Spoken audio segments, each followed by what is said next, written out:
Terima kasih Anda masih bersama kami pemirsa. Saya ingin langsung ke Pak Peter. Pak Peter, kan logika sederhananya kalau kemudian impor itu lebih menguntungkan, lebih kecil modal, tapi rentenya lebih banyak, itu lebih enak daripada kemudian harus bangun industri sendiri. Belum lagi kalau ada dalam tanda petik permintaan-permintaan ajaib. Kalau menurut Anda, apakah sebagian besar kondisi impor itu memang saat ini terjadi karena itu?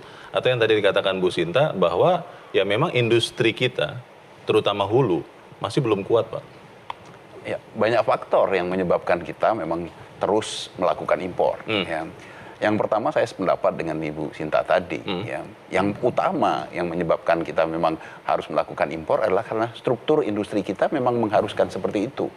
Jadi kalau kita lihat dari data, ya, angka impor itu kan utamanya adalah untuk bahan baku dan bahan penolong Yeah. utamanya. Yeah. Ya. Walaupun kalau menurut Bu Sinta tadi yang menjadi kekhawatiran kita dilihat dari pertumbuhannya, yang terakhir ini pertumbuhan untuk barang konsumsinya naik. Dan saya kira itu ada kemungkinan ada dampak dari selama 3 tahun terakhir ini kan kita mengalami kekosongan impor. Struktur industri kita kan hulu kita kosong, hilir kita kosong. Ya, kita banyak melakukan industri kita bahkan mengalami deindustrialisasi dini. Ya. Kita mengalami Dutch disease. Ya. Kita terlalu fokus kepada sumber daya alam. Ya. Dan itu wajar aja karena memang negara kita memang. Tapi kan sekarang Pak Peter sudah mulai ada industri 4.0 ya Bu, kalau tidak salah begitu ya. Itu kan sudah ada peta jalannya sebetulnya. Itu belum efektif ya? Tapi kan untuk mengubah sebuah kondisi yang sudah terbangun begitu lama, itu kan nggak mungkin hanya dalam waktu 1 tahun 2 tahun. Ya. Kita tahu Pak Jokowi mengatakan permasalahan impor ini kan sudah cukup lama, ya. Tapi tidak cukup ya waktu itu ya periode yang disampaikan oleh Pak Jokowi itu belum cukup. Dan ini juga saya melihat juga pemerintahan Pak Jokowi juga tidak disupport dengan benar-benar sebuah strategi yang utuh. Ya. Pak Jokowi hanya menyampaikan potongan saja. Hari ini marah, ya, beberapa bulan lagi nanti marah lagi, ya, tapi tidak diikuti dengan benar-benar sebuah strategi yang utuh. Bagaimana kita memerangi permasalahan impor ini? Kita langsung tanyakan ke bagian dari pemerintahan Jokowi, ada Pak Ferry. Pak Ferry, sebetulnya pemerintah benar-benar mau mengurangi impor atau memang lebih nyaman impor? Karena kalau mau membangun industri belum tentu bisa dinikmati sekarang, Pak Ferry. Terima kasih Mas Leo. Tadi kalau bicara pemerintah, bicara Pak Jokowi, kayaknya tadi semua pembicara sebelumnya sudah sepakat gitu ya. Ada Pak Andre, Pak Sarman, Bu Sinta, Pak Peter, bahwa komitmen dari pemerintah untuk melakukan tadi ya, mengurangi impor itu jelas. Kalau dari pimpinan tertinggi kita yang sudah bilang seperti itu, apa kurang jelas lagi gitu kalau ini Pak Mas Leo ya. Mengenai implementasi, saya rasa tadi udah sangat spesifik, sangat jelas. Ada impres tadi untuk yang bangga buatan Indonesia tadi. Juga kami ini di pemerintah sama nih sekarang nih, kita punya IKU untuk masing-masing kementerian berapa yang harus turunin untuk impor tadi gitu. Kita untuk beli komputer nih misalnya Pak Leo, itu boleh dibatasin bahwa hanya yang ada konteks lokal kontennya. Kemudian untuk daerah yang memang comply dengan requirement tersebut, itu ada insentifnya tuh Pak Leo gitu. Jadi kita punya daerah di mana salah satu kriterianya adalah tadi pemenuhan terhadap kewajiban untuk lokal konten tadi gitu ya. Jadi kalau saya rasa dari sisi dari komitmen regulasi maupun implementasi itu sudah kita lakukan. Tinggal mungkin tadi teman-teman yang lain juga bilang ini kan nggak bisa semudah membalik telapak tangan nih. Kita bilang malam ini besok jadi, gitu kan? Tadi butuh waktu gitu ininya. Pak Ferry, butuh waktunya itu berapa lama ya Pak? Atau ada Pak. Jadi di dalam APBN kan turun rencana kerja pemerintah itu kan ada beberapa tahapan gitu kan. Kayak sekarang nih kita lagi menyiapkan untuk yang rencana jangka panjang tahap 2025 sampai 2045. Itu industrialisasi, kemudian itu ada juga tuh. Kemudian yang lebih pendek lagi, menengah juga ada. Yang tiap tahun juga ada gitu Pak. Jadi kalau lihat dari sisi perencanaan juga ada Pak Leo ya. Terima kasih Pak Ferry. Saya ingin ke Bang Andre. Bang Andre kan pengawas pemerintah juga ya. Ketika Presiden marah, cangkul masih impor. Sepatu tentara masih impor. itu kan tidak boleh hanya berhenti di marah, tapi ada satu perbaikan setelah itu. Terjadi tidak perbaikan itu? Jadi gini, saya kasih contoh ya. Silakan. Kemarahan-kemarahan presiden itu di fungsi pengawasan yang saya lakukan di DPR. Ini contoh soal impor, contoh semen ya. Kita ini oversupply. Impor semen ya? Iya. Oke. Ini ada peraturan menterinya nih. Jadi kita ini oversupply semen. Kita oversupply, kebutuhan dalam negeri itu hanya 60 sampai 70 juta ton. Ya, satu. Kita bisa produksi oversupply jadi 120 juta ton. Setahun oversupply. ya? Iya. Oversupply-nya 120 juta? Nah, yang menarik ya, pemerintah waktu itu bikin yang namanya Permendak nomor 7 tahun 2018 tentang ketentuan impor semen dan klinker. Oke. Nah, waktu itu saya belum jadi anggota DPR.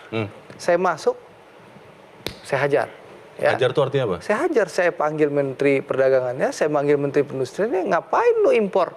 Bikin peraturan menteri, impor orang jelas di oversupply, Anda masih kasih kesempatan impor semen dan impor klinker. Padahal sedang oversupply Padahal dalam negeri. oversupply. Oke. Itu contoh itu. Yeah. Jadi presiden teriak-teriak, menterinya beda bikin peraturan yang berbeda di bawahnya. Di semen juga, ya sudah tahu kita oversupply. Mohon maaf dengan segala kebijakan investasi mau datang, masih dikasih kesempatan untuk bangun pabrik semen lagi, sehingga industri dalam negeri hancur. Ini soal konsep ya. Yeah. Akhir setelah Strategi saya ngamuk-ngamuk di DPR, barulah pemerintah bikin moratorium pembangunan pabrik semen baru. Itu contoh. Lalu baja nih. Baja itu ada yang namanya Permen Peri nomor 35 tahun 2019. Itu ya juga bayangkan Anda bisa impor baja, nggak perlu ada pertek, nggak perlu ada SNI. Oke. Jadi untuk apa ada Krakatau Steel dan juga industri-industri baja dalam negeri?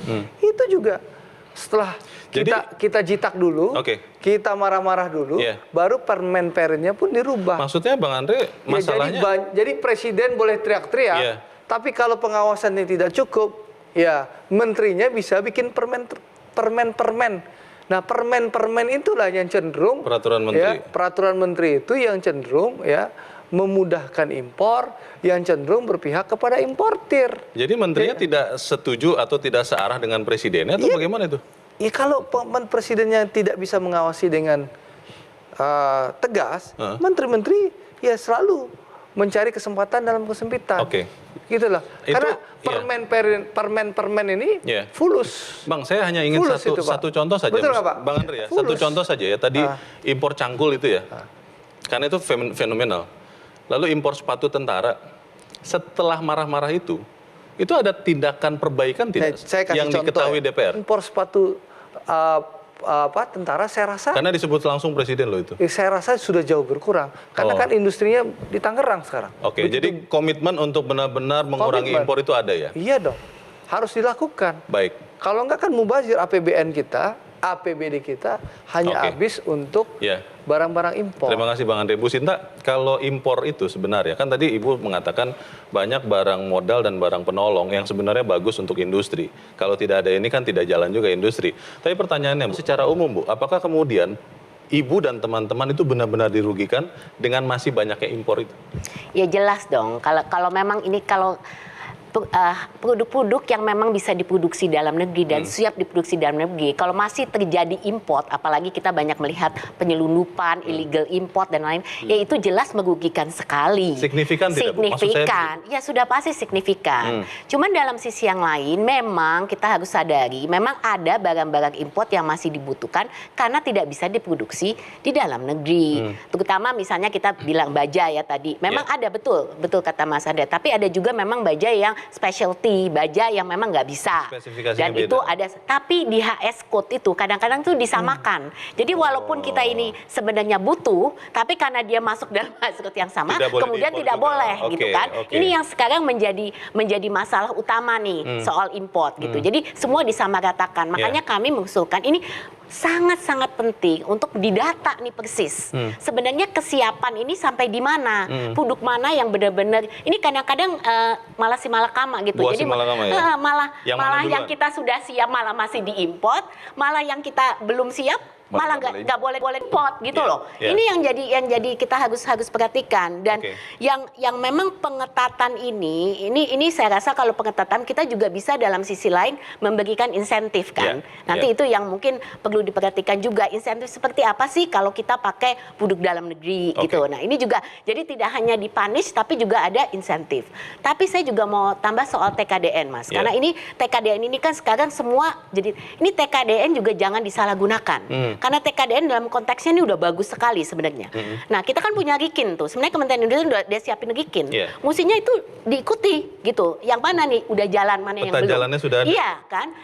Karena jadi nggak bisa asal pokoknya kita mau stop kita lempar dengan TKDN aja. Kan nggak mungkin begitu gitu. Jadi kita memang benar-benar ini pekerjaan rumah harus dipetakan gitu loh. Untuk dilihat dia mana yang sudah siap TKDN dengan harga, dengan cost ya kan, dengan volume yang cukup. Ini yang mungkin harus menjadi perhatian kita. Baik Bu Sinta, masalahnya mengendalikan ekonomi itu seperti menyetir mobil.